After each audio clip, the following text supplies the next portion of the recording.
অচল সিসি ক্যামেরায় নিরাপত্তাহীন মৌলভীবাজারের ওয়াকওয়ে, এই শিরোনামে গতকাল মঙ্গলবার ৭ অক্টোবর সন্ধ্যায় একটি সংবাদ প্রকাশ করে অনলাইন ভিত্তিক সংবাদ মাধ্যম মৌলভীবাজার টিভি।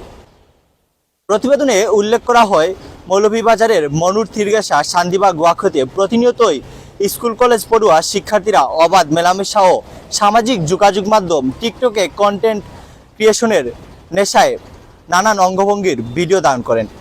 ফলে ওয়াকওয়েতে পরিবার নিয়ে ঘুরতে আসা দর্শনার্থীরা প্রতিনিয়তই বিব্রতকর অবস্থায় পড়ছেন। পাশাপাশি আরও উল্লেখ করা হয়, ওয়াকওয়ের দর্শনার্থীদের নিরাপত্তাও প্রকট হয়ে দাঁড়িয়েছে। একসময় দর্শনার্থীদের নিরাপত্তার কথা চিন্তা করে ওয়াকওয়েতে লাগানো হয়েছিল বেশ কিছু সিসি ক্যামেরা, কিন্তু দীর্ঘদিন ধরে সেগুলো অচল থাকায় প্রতিনিয়তই নিরাপত্তাহীনতায় ভুগছিল শহরবাসীর পছন্দের এই পর্যটন স্পটটি। এ প্রতিবেদনের পরপরই টনক নড়ে মৌলভীবাজার পৌরসভার। সর্বশেষ আজ ৮ অক্টোবর বুধবার সকালে মৌলভীবাজার পৌরসভার উদ্যোগে ওয়াকওয়েতে থাকা বেশ কিছু অচল সিসি ক্যামেরা মেরামতের কাজ নেয়।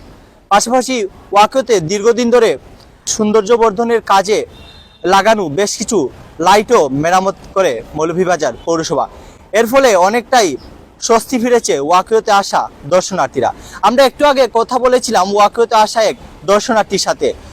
তিনি আমাদেরকে যেমনটি জানিয়েছেন যে আগে তারা জানতেন না যে ওয়াকওয়ের যে ক্যামেরাগুলো রয়েছে সেগুলো অচল অবস্থায় ছিল, ফলে প্রতিনিয়তই তারা নিরাপত্তাহীনতায় ভুগছিলেন।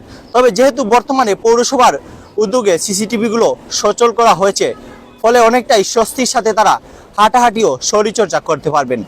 পাশাপাশি পৌরসভার এই উদ্যোগকে অনেকটাই সাধুবাদ জানিয়েছেন স্থানীয়রা। এখন দেখার বিষয়ে ওয়াকওয়ের পরিবেশ আগের মতো শৃঙ্খলিত হয় কিনা, পাশাপাশি পরিবার নিয়ে ঘুরতে আসা দর্শনার্থীরা আগের মতো স্বাচ্ছন্দ্যে ফিরে যেতে পারেন কিনা। রকিবুল ইসলাম রকি, মৌলভীবাজার টিভি।